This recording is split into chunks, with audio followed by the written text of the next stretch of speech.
오늘 은혜 받으실 말씀은 히브리서 10장 12절에서 14절 말씀입니다. 히브리서 10장 12절에서 14절 말씀을 다 같이 봉독하겠습니다.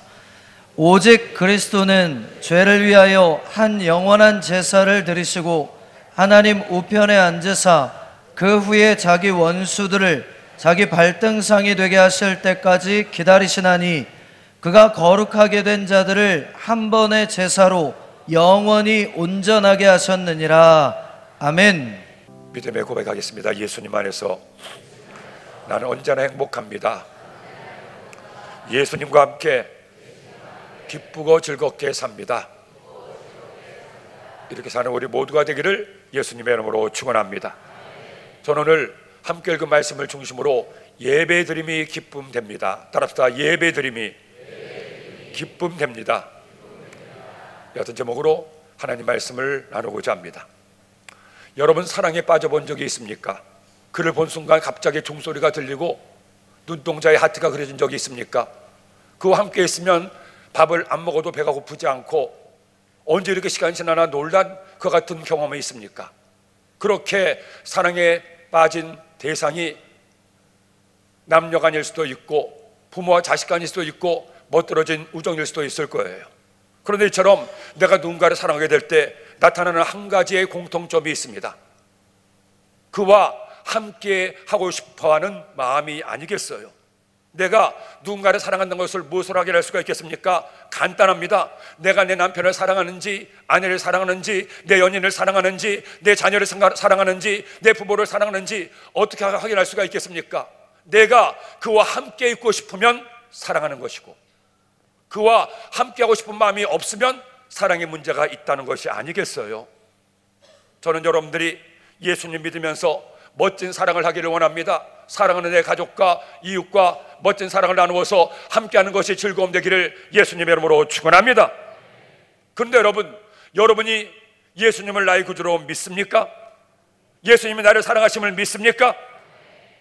그렇다면 여러분은 주님을 사랑하십니까? 내가 주님을 사랑한다는 것을 무엇으로 확인할 수가 있겠습니까? 저는 여러분들이 예수님 믿으면서 이제는 믿음을 넘어서 사랑하는 성도가 되기를 소원합니다. 예수님을 믿기만 하는 신앙을 넘어서서 이제 주님을 뜨겁게 사랑하는 우리 모두가 되기를 예수님의 이름으로 축원합니다. 어떻게 내가 주님을 사랑한다는 것을 알 수가 있겠어요?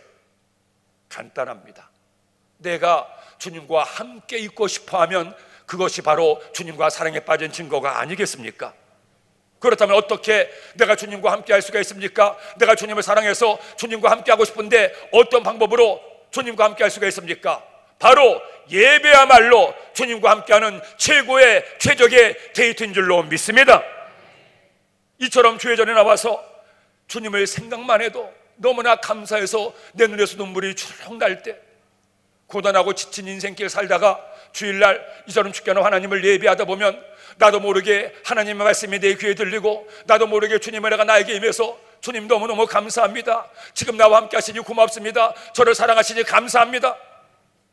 그렇게 주님을 예배한다면 여러분은 예수님을 사랑하고 있다는 거예요.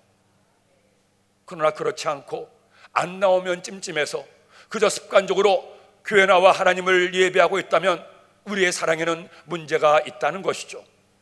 저는 여러분들이 예수님을 믿으면서 주님을 너무너무 사랑하기에 주님을 예배함이 기쁨 되기를 소원합니다. 세상이 나를 기쁘게 하고 즐겁게 하는 많은 것들이 있을 거예요.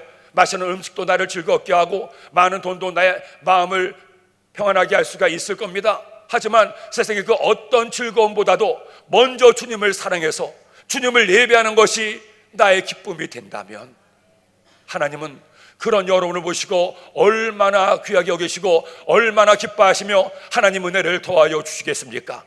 오늘 이 시간 이 한 번의 예배가 주님과 함께하는 만남의 예배가 되기를 소원합니다. 그저 앉아있다가 돌아가는 예배자가 아니라 내가 주님을 예배해서 주님의 사랑을 깨닫고 주님이 나와 함께 하심을 깨닫고 그 주님께 감사해서 하나님을 온전히 예배하는 진정한 예배자가 되기를 예수님의 이름으로 축원합니다. 그렇다면 우리가 왜 주님을 예배해야 되겠습니까? 주님을 예배할 때 나의 삶에 어떤 은혜가 임하게 됩니까? 제일 먼저 첫째로 예배를 통해 주님을 만날 수가 있습니다.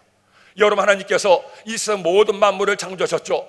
우주를 만드셨고 이 푸르고 아름다운 지구를 만들었습니다. 그리고 마침내 하나님께서 마지막으로 사람을 만드셨는데 사람만큼은 다른 생명과 다르게 만들었습니다. 어떻게 만들었습니까? 사람에게만 하나님의 영을 풀어넣어 주신 거예요. 즉 하나님의 형상과 모양대로 사람을 만드신 겁니다. 그러기에 사람만이 영혼을 가지고 있어서 내 눈에 보이지 않고 내 손에 잡히지 않는, 보이지 않는 신 하나님을 믿고 하나님을 예배할 수가 있게 된 거예요.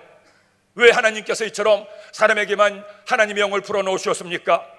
사람이 하나님을 사랑하고 하나님과 교제하고 하나님과 사랑을 나누며 하나님을 예배하게 하기 위해서 우리로 하나님을 닮게 만드신 거예요. 헌데 안타깝게도 사람이 그렇게 만드신 하나님을 배신했습니다. 죄를 지었습니다. 죄가 인간의 마음속에 들어오자 더 이상 하나님을 만날 수가 없어요. 왜? 하나님은 거룩하신 하나님이기 때문에 죄와 함께 할 수가 없었던 겁니다. 내 안에 죄가 있는 한 우리는 절대로 하나님을 만날 수가 없고 하나님과 교제할 수 없고 하나님을 예배할 수가 없게 된 거죠. 그래서 하나님께서 마침내 특단의 대책을 세우셨습니다. 독생자 예수님을 이 땅에 보내시고 아무 죄도 없는 예수님이 우리의 모든 죄와 허물을 대신 담당하사 십자가에서 피 흘려 죽으신 거예요. 그러므로 이제 우리에게 어떤 변화가 나타났습니까? 그 예수님을 나의 구주로 믿기만 하면, 예수님을 믿기만 하면 내 죄가 사함받아 하나님의 자녀가 된 줄로 믿습니다. 예수님 나의 구주로 믿기만 하면 내 죄를 주의 보혈로 덮어주어서 우리는 다시 하나님을 만날 수 있고 하나님을 교제할 수 있고 하나님을 예배할 수가 있게 된 거예요. 그러므로 오늘 성경은 말씀하죠. 히브리서 11장 11절로 13절 말씀을 함께 읽겠습니다. 제장마다 매일 서서 섬기며 자주 같은 제사를 드리되 이 제사는 언제나 죄를 없게 하지 못하거니와 오직 그리스도는 죄를 위하여 한 영원한 제사를 드리시고 하나님 우편에 앉으사 그 위에 자기 원수들을 자기 발등상이 되게 하실 때까지 기다리시나니, 예수님께서 단번에 우리를 위한 희생제물이 되셨어요. 그래서 우리는 이제 모든 죄가 사함받아 예수님 때문에 하나님과 화목하게 돼서 하나님을 예배할 수가 있게 된 거예요. 로마서 5장 10절로 말씀하죠. 곧 우리가 원수 되었을 때에 그의 아들의 죽으심으로 말미암아 하나님과 화목하게 되었은즉 화목하게 된 자로서는 더욱 그의 살아나심으로 말미암아 구원을 받을 것이니라.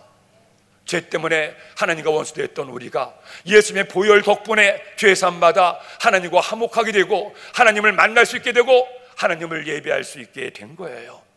그러므로 이제 우리가 할 일이 뭡니까? 예수님 덕분에 죄 사함받아 하나님과 화목하게 되었으니 그 하나님께 나와 하나님을 예배하는 우리 모두가 되기를 예수님의 이름으로 축원합니다. 예배함으로 하나님을 만나야 됩니다. 예배함으로 주님과 사랑을 나눠야 돼요. 예배는 내가 사랑하는 주님을 만나는 시간입니다. 따라합시다. 예배는 내가 사랑하는 주님을 만나는 시간입니다. 이렇게 하나님을 예배하며 나를 향한 하나님의 사랑을 깨닫고 주님을 향한 나의 사랑을 고백하고 그 사랑의 마음을 가지고 사랑의 주님의 말씀을 받고 그 사랑의 주님께 내 모든 사정과 형편을 말씀드리고 기도하고 하나님을 찬송하는 예배, 우리가 주님 믿으면서 이것보다 더 소중한 것이 어디 있겠습니까? 내가 예수님을 믿는다고 하면서도, 내가 예수님을 사랑한다고 하면서도 주님과의 만남을 소홀히 여기고 주님과의 만남의 약속을 밥 먹듯이 어겨버리고 주님을 만나지 않으면 나를 사랑하시는 주님은 나와 함께 하시길 원하는데 얼마나 슬퍼하시겠어요. 여러분이 정말로 나를 사랑하신 주님, 나를 위해 목숨마저 주신 예수님을 사랑한다면 이제 우리는 더 많은 시간을 주님께 드려야 됩니다. 더 많은 예배를 통해 주님을 만나야 됩니다. 그 예배 가운데 하나님께 나의 사랑을 고백하고 주님의 은혜를 구하는 우리 모두가 되기를 예수님의 이름으로 축원합니다. 주님을 만나는 그 시간을 아까워서는 안 됩니다. 어떻게 하든 더 많이 주님을 만나기 위해서 예배 자리에 나오고 한 번 예배를 드려도 내 온 마음과 뜻과 정성을 다해 온전한 예배를 드릴 때 하나님은 그 예배를 통해 여러분들을 만나주시고 하나님은 너를 도와여 주십니다. 요한복음 4장 24절 예수님 말씀하죠. 하나님은 영이시니 예배하는 자가 영과 진리로 예배할지니라. 예배하는 자가 영과 진리로 예배할지라. 나의 최선을 다해서 하나님을 예배할 때 하나님은 예배 가운데 나를 만나주시고 이 자는 문을 여시사 은혜와 응답을 더하여 주십니다. 저는 예배를 떠올릴 때마다 잊을 수 없는 한 자매를 알고 있습니다. 그 자매는 제가 독일에 있을 때 만난 자매였는데 성악을 전공하는 자매였습니다. 제가 파송받은 디셀도르프에서 열심히 공부를 해서 그렇게 충성하고 헌신하던 자매였습니다. 그런데 그 자매가 디셀도르프에서 학교를 마치고 로스톡으로 이사를 가게 되었습니다. 그런데 디셀도르프와 로스톡은 거의 700km가 떨어진 먼 거리였죠.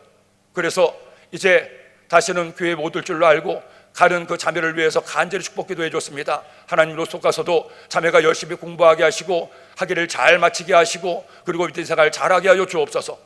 그래서 그 자매도 기도받고 로스톡으로 떠났어요.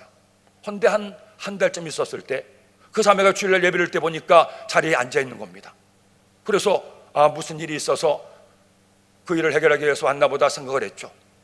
그런데 그 다음 주일날 되지 그 다음 주일날에도 또 예배 자리에 앉아 있는 거예요. 제가 예배를 마치고 그 자매에게 물어봤습니다. 아니 로스톡에 갔는데 어떻게 지난주일에도 오고 이번 주에 또 왔니? 계속 일이 있니? 물어봤더니 그 자매가 기가 막힌 말을 했어요. 목사님, 제가 목사님 기도받고 로스톡까지 갔습니다. 정말 먼 거리였습니다. 옛날 동독 지역이라서 이곳과는 너무나도 환경도 달랐는데 가서 열심히 공부하고 그리고 하나님을 예배하기 위해서 한국 교회가 없어서 독일 교회를 갔는데 독일 교회 가서 예배를 드리다 보니까 은혜가 안 됐습니다. 너무나 마음이 갈급했습니다. 이건 아니다 싶어서 내가 은혜를 받아야 살 수 있는데 하고는 생각 끝에 한국 교회가 있는 가장 가까운 곳이 함부르크라서 함부르크로 약 300km가 떨어져 있지만 그곳으로 예배를 드리러 갔습니다. 목사님, 제가 기차를 2번 갈아타고 거기까지 가서 예배를 드리는데 시간이 7시간이 가까이 걸렸습니다. 혼대 가서 한 번, 2번 예배를 드리다 보니 이것도 영 아니었습니다. 제가 원래 은혜 받았던 이 디셀도르프 교회가 생각이 나서 견딜 수가 없었고 마음이 칼칼해서 한 주가 너무나 힘이 들었습니다. 그래, 이왕 400km, 300km 걸려서 함부르크 가는 것 400km 더 가서 디셀도르프까지 가자. 내가 예배를 드리지 않으면 살 수가 없어.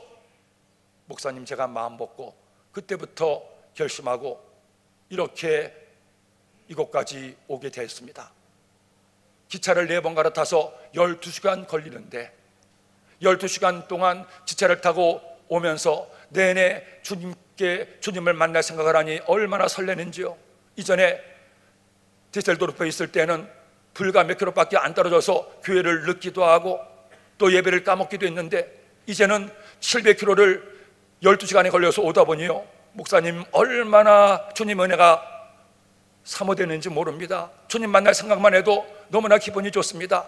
그렇게 금요일날 아침에 와서 밤에 도착해서 친구 집에서 자고 주일날 예배를 드렸는데 다음 주부터는 좀 더 일찍 출발해서 금요 예배도 드리고 주일 예배도 드리려고 합니다. 목사님, 제가 앞으로 계속해서 이곳에서 예배 드리고 하나님을 만날 수 있도록 위해서 기도해 주세요. 여러분, 7km가 아닙니다. 70km가 아닙니다. 700km를 젊은 학생이 돈도 없는데 기차를 4번 타서 12시간에 걸려서 그 자매 말을 듣는데 얼마나 제 가슴이 찡한지, 이 자매가 정말로 주님을 사랑하는구나. 그렇게 나와서 찬양대에서 찬양으로 봉사하고 1년을 그렇게 다녔어요. 너무나 제가 대견하고 고마워서 1년쯤 있다가 내가 한번 신방 갈게. 12시간 걸리는 그 거리를 저는 차를 타고 또 마침 중간에 고속도로 사고 나서 저도 한 12시간 걸렸습니다. 그런데 가고 나서 그 자매와 예배 드리면서 얘기를 했어요. 얘야, 다시는 오지 말아라. 너무 멀다. 감사하게도 그때쯤 그곳에 한인교회가 생기고 공부에 전념하기 위해서 1년을 그렇게 700km를 걸려서 오고 그 교회를 다니게 됐지만 지금도 예배를 생각할 때마다 그 자매가 생각납니다. 그 자매뿐 아니라 독일의 많은 형제 자매들이 어떤 형제는 400km 떨어진 곳에서, 어떤 자매는 300km 떨어진 곳에서 매일 나와서 봉사하고 충성하는데, 그렇게 주님을 예배하니 주님이 어떻게 내버려 두시겠어요? 하나님께서 크신 은혜를 그들 가운데 더하여 주셨습니다. 사랑하는 여러분, 저는 여러분들이 이처럼 주님께 나와 예배하며 주님을 만나는 것을 소원하기를 원합니다. 예수님 믿으면서 믿음만으로 끝나지 않고 주님을 사랑하여 주님과 함께하는 예배를 드린다면 주님이 얼마나 여러분을 귀하게 여기시겠습니까? 오늘 이 시간, 이 예배가 우리 모두가 주님을 만나는 시간입니다. 오늘 이 예배를 통해 주님의 음성 듣고 주님을 예배함으로 주님의 은혜가 우리의 삶 가운데 넘치게 임하기를 예수님의 이름으로 축원합니다. 둘째로, 예배를 통해 주님을 기쁘시게 할 수가 있습니다. 여러분, 우리가 이 시간에 마음을 합하여 모든 성도가 함께 하나님을 예배하고 있습니다. 말씀을 통해 하나님의 뜻을 깨닫게 됐죠. 찬송하며 하나님께 영광을 돌립니다. 기도를 통해 나의 소원을 말씀드리고 하나님의 은혜를 구하죠. 그런데 이스라엘 민족은 아무나 하나님께 기도하지 못했고 아무나 하나님께 예배하지 못했습니다. 오직 선택받은 몇몇 제사장들만이 백성을 대표해서 하나님께 제사를 드리고 성소에 들어가 말씀의 떡과 기도의 향을 사를 수가 있었어요. 그런데 예수님이 십자가에서 우리의 모든 죄를 대전시고 죽으심으로 놀라운 일이 일어났습니다. 내 죄가 사함받아 하나님의 자녀가 되었기 때문에, 의인이 되었기 때문에 우리 모두가 주님을 예배할 수 있으니 이것이 가장 놀라운 은혜인 줄로 믿습니다. 예수님을 믿기만 하면 누구나 주의 전에 나와서 말씀의 밥을 먹고 기도의 향을 사를 수가 있어요. 예수님께서 그 육체로 성소를, 휘장을 찢어버렸기 때문이에요. 누구나 예배의 성소에 들어가 하나님을 예배할 수가 있게 된 겁니다. 오늘 성경은 19절 20절에 이처럼 말씀합니다. 함께 읽겠습니다. 그러므로 형제들아, 우리가 예수의 피를 힘입어 성소에 들어갈 담력을 얻었다니 그 길은 우리를 위하여 휘장 가운데로 열어놓으신 새로운 살 길이요 휘장은 곧 그의 육체니라. 예수님의 육체를 깨뜨리심으로 우리가 단번에 하나님의 거룩한 성소에 들어갈 수가 있게 된 거예요. 그래서 우리가 하나님을 예배할 때, 주님은 우리의 예배를 받기 위해서 이 세상 모든 만물을 창조하시고 우리를 만드셨는데, 우리가 이렇게 주님을 예배하면 우리 주님이 얼마나 기뻐하십니까? 나 같은 피조물이, 나같이 연약하고 부족한 죄인이었던 내가 예수님의 보혈로 죄사함 받고 인도해서 이제 주님을 기쁘시게 할 수가 있게 된 겁니다. 역대하 7장 15절에 보니 솔로몬이 성전을 봉헌하고 하나님께 올려드렸을 때, 하나님을 예배했을 때 하나님이 이처럼 말씀합니다. 이제 이곳에 사는 기도에 내가 눈을 들고 귀를 기울이니 이는 내가 이미 이 성전을 택하고 거룩하게 하며 내 이름을 여기에 영원히 있게 하였습니다. 내 눈과 내 마음이 항상 여기 있으리라. 따릅시다. 내 눈과 내 마음이 항상 여기 있으리라. 왜 하나님의 눈과 하나님의 마음이 항상 이 절에 있습니까? 간단합니다. 하나님을 예배함으로 하나님을 기쁘시게 하기 때문에. 주님은 내 육체를 만드신 분이고, 주님은 나를 택해서 하나님의 자녀 삼아 주신 분입니다. 내가 잘나서, 내가 똑똑해서, 내가 많이 알아서, 내가 많이 가져서 어떤 인간의 자격으로 하나님의 자녀가 된 것이 아니잖아요. 죽을 수밖에 없는 죄인이었던 나를, 아무 공로 없는 나를 주님께서 무조건 택하사 예수 믿게 하시고 하나님의 자녀가 되게 하셨으니 얼마나 감사합니까? 하나님의 자녀만 되게 했습니까? 하나님의 자녀가 된 다음부터 우리가 힘들 때, 아플 때, 속상할 때, 실패했을 때, 절망할 때마다 주님 힘들어요, 아파요, 저를 도와주세요 기도하면 우리의 눈물 닦아주시고 우리의 손 잡아주시고 우리의 아픔 치료해 주시고 우리의 문제를 응답하시니 얼마나 감사합니까? 주님은 우리를 위해서 이 모든 일을 다 행하시고 우리를 사랑하시는데, 이제 우리도 우리 주님을 기쁘시게 해드려야 되지 않겠어요? 많은 돈 필요 없습니다. 많은 시간 다 드릴 필요 없어요. 내가 정한 그 시간, 그 예배의 시간에 주께 나와 하나님 앞에 전심으로 예배하면 주님은 우리의 예배드림을 너무나 기뻐하셔서 사랑하는 내 아들이, 사랑하는 내 딸이 나를 사랑하여 나를 예배하는구나, 나를 찬송하는구나, 나에게 기도하는구나, 나의 말씀을 믿음으로 받는구나, 내가 너를 사랑하노라, 내가 너를 기뻐하노라, 네가 나의 기쁨이 되었구나. 한 번밖에 없는 인생을 살면서 내가 이처럼 주님을 기쁘시게 할 수 있다면 이보다 더 큰 영광과 은혜가 어디 있겠어요? 제가 아는 권사님 한 분은 예배를 드릴 때마다 항상 맨 앞자리에 나와서 하나님을 예배합니다. 맨 앞자리, 목사의 설교를 가장 잘 들을 수 있는 자리에 앉아서 예배를 드리는데 주일날에도 꼭 2번 예배를 드립니다. 그리고 예배를 드리는 그 권사님을 보면 움직이질 않아요. 말씀을 전하는데 미동도 하지 않습니다. 목사에게 시선을 집중해서 말씀을 들을 때마다 아멘으로 화답하고 하나님을 찬양하라 예배 기도할 때에도 얼마나 간절히 하는지 제가 예배를 드다 보면 그 권사님을 보면서 은혜를 받아요. 야, 저 권사님 저렇게 귀하게 예배를 드리는구나, 정말로 아름답게 예배를 드리는구나. 한 번은 권사님께 여쭤봤습니다. 권사님, 제가 권사님 예배 드리는 걸 보면서 은혜를 많이 받습니다. 주의종으로서 말씀을 전하는데 힘이 나기도 합니다. 또 주일날은 꼭 2번 예배를 드리시는데 특별한 이유가 있습니까? 그러자 권사님이 쑥스럽게 웃으면서 그런 얘기를 하셔요. 목사님, 사실은요 제가 너무 부족해서요. 주님께서 저같이 부족한 사람을 택하시고 구원하셔서 하나님 자녀 삼아주셨는데 지난 세월 많은 은혜 베풀어 주셨는데 오늘날 제가 예배를 듣다가 생각을 했습니다. 하나님은 나에게 저런 많은 은혜를 주셨는데 나는 주님께 드린 게 별로 없으니 어떻게 하면 좋을까? 주님, 제가 주님을 사랑하는데 어떻게 주님을 기쁘게 할 수 있습니까? 기도하는데 목사님, 그때 주님께서 제게 말씀하셨습니다. 얘야, 나는 너의 예배 받기를 기뻐한다. 나를 온전히 예배해라. 그 말씀 듣는 순간에 그래, 내가 잘하는 것도 없고 잘난 것도 없고 많이 갖추지 못했어도 내 몸을 하나님께 드려야겠다. 하나님이 기뻐하시는 예배자가 되어야 되겠다. 그때부터 목사님, 저는 예배를 목숨 걸고 드립니다. 어떤 일이 있어도 저는 예배는 빠지지 않습니다. 새벽 예배도, 수요 예배도, 금요 예배도, 주일 예배는 말할 것도 없고요. 오늘날 주일날 예배를 드리는데 얘야, 내가 너에게 베푸는 은혜가 얼마나 많은데 한 번만 드리겠니? 2번 드려라. 목사님, 그래서 제가 그때부터 아무리 힘들어도 아파도 주일날은 꼭 2번 예배를 드립니다.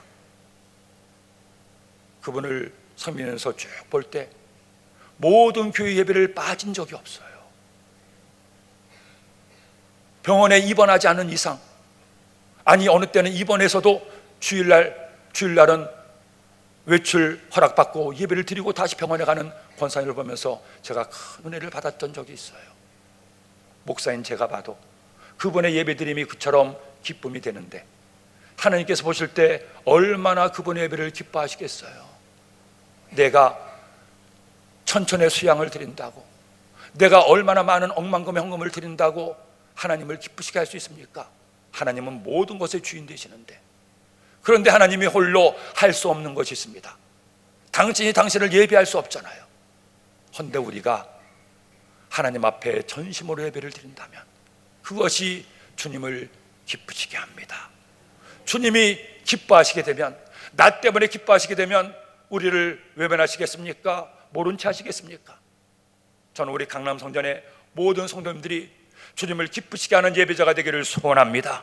오늘 이 시간 이 말씀을 받으며 여러분 마음에 결단하세요. 주님, 내가 주님을 온전히 예배하는 예배자가 되게 하여 주옵소서. 주님을 기쁘시게 해드리는 내가 되게 하여 주옵소서. 기도하고 실천하는 우리 모두가 되기를 예수님의 이름으로 축원합니다. 셋째로, 예배를 통해 주님이 복을 주시기에 우리는 주님을 예배해야 됩니다. 사람은 누구나 한 번의 인생을 살게 되죠. 사는 날이 길고 짧을 수는 있어요. 하지만 누구도 2번의 생을 살 수는 없지 않습니까? 그리고 또 하나의 중요한 사실은 사람은 날 때가 있는가 하면 반드시 죽을 때가 있다는 겁니다. 그리고 그 죽음 앞에 섰을 때 사람은 누구나 하나님의 심판대 앞에 서게 된다는 거죠. 너무나 감사한 것은 이렇게 예수님을 믿어 하나님의 자녀가 되고 예배하는 우리에게는 그 심판이 두렵고 떨리는 형벌의 심판이 아니라는 거예요. 오히려 더 기대가 되고 설레게 하는 심판이 된다는 거죠. 천국이냐 지옥이냐가 아니라 천국에서 어떤 상급과 칭찬을 받느냐의 심판이에요. 그렇다면 그때 우리가 믿음으로 천국의 심판대에 서게 될 때 주님이 무엇을 보시고 우리를 칭찬하시고 우리를 격려하시겠습니까? 얼마나 공부를 많이 했는지, 세상에서 권세와 명예를 얼마나 많이 누렸는지, 얼마나 많은 돈을 가지고 살았는지 이런 것들로 판단하십니까? 아니잖아요. 하나님은 우리가 얼마나 이 땅에 살면서 주님을 기쁘시게 했는지, 주의 말씀대로 살았는지 이것으로 판단하는 것이 아니겠습니까? 그러니 내가 이처럼 주님을 예배하면, 온전한 예배자가 되면 주님을 기쁘시게 하는 것 중에 하나이니 얼마나 소중한 예배가 되겠습니까? 더구나 이처럼 우리가 주님을 예배하면, 내 시간과 마음과 정성을 다해 주님께 나의 예배를 드리면 주님은 나의 예배를 받으시고 우리에게 은혜를, 축복을, 주님 앞에 서는 날 하나님의 상급을 더하여 주시는 거예요. 먼저 내 영혼의 은혜의 담배를 내려주십니다. 내 삶에 필요한 모든 복을 도와여 주십니다. 내 병든 육체를 강건하게 만들어줄 줄로 믿습니다. 왜? 내가 예배를 통해 주님을 기쁘시게 하면 주님도 예배 가운데 나를 만나시고 나를 기쁘게 해주고 싶어 하시기 때문이에요. 그러니 여러분, 우리가 어떤 어려움과 문제를 만나도 절대로 포기해서는 안 되는 것이 있습니다. 아무리 내가 힘들고 어려워도, 죽을 만큼 괴로워도 예배만큼은 포기해서는 안 돼요. 왜? 내가 주님께 나와 주님을 예배해야, 주님의 기쁨 돼야 주님이 우리 예배를 받으시고 우리에게 응답과 은혜와 축복을 더하여 주시기 때문입니다. 오늘 말씀 23절로 25절 말씀 함께 읽겠습니다. 또 약속하신 이는 미쁘시니 우리가 믿는 도리의 소망을 움직이지 말며 굳게 잡고 서로 돌아보아 사랑과 선행을 격려하며 모이기를 피하는 어떤 사람들의 습관과 같이 하지 말고 오직 견하여 그 날이 가까움을 볼수록 더욱 그리하자. 모이기를 피하지 말고 주께 나와 하나님을 예배함으로 주님을 기쁘게 하는 우리 모두가 되기를 예수님의 이름으로 축원합니다. 그렇게 주님을 예배하면 주님은 우리의 기쁨 되셔서 은혜와 응답과 축복을 더하여 주시는 거예요. 저는 여러분들이 오늘 이 말씀을 통해 주님의 음성을 마음에 새기기를 소원합니다. 그래 내가 주님을 예배하며 살아야지. 예배가 나의 기쁨이 돼서 더 많이, 더 최선을 다해 주님을 예배해야지. 그렇게 마음 먹고 그렇게 하나님을 예배하면 하나님은 여러분의 예배를 받으시고 놀라운 축복과 은혜를 더하여 주십니다. 어떤 인생이 언제나 성공하는 인생이 있고 어떤 사람이 언제나 형통한 삶을 살 수가 있겠습니까? 살다 보면 실패도 하고 문제도 만나고 고난의 구덩이에 빠지기도 하고 질병에 덫혀 걸려 힘든 삶을 살기도 해요.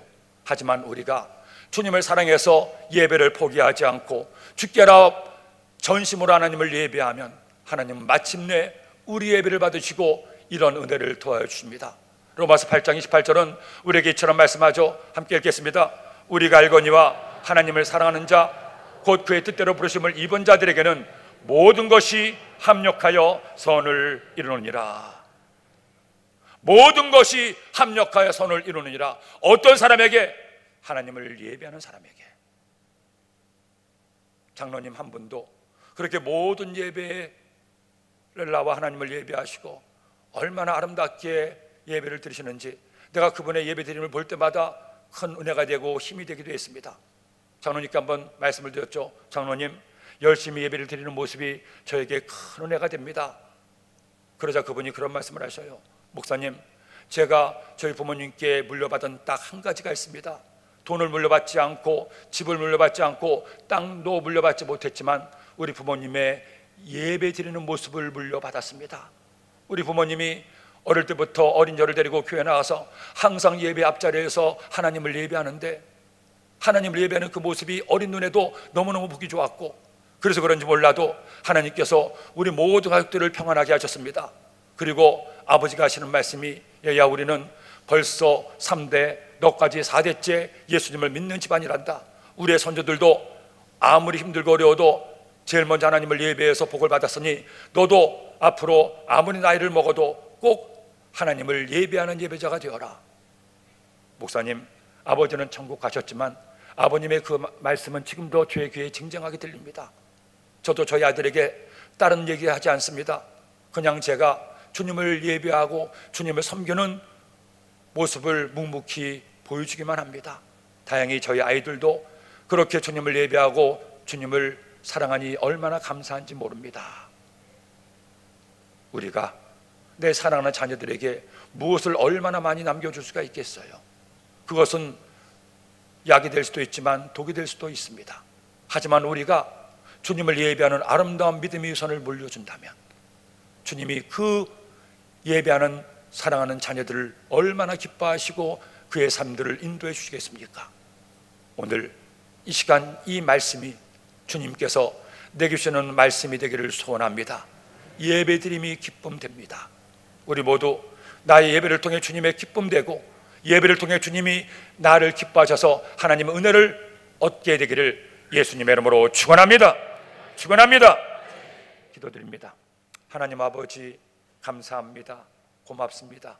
오늘도 저들에게 주의 말씀을 주시니 이 말씀 마음에 꼭 새겨서 저희들이 주님을 예배함으로 주님의 은혜를 얻는 주의 백성 되게 하여 주옵소서.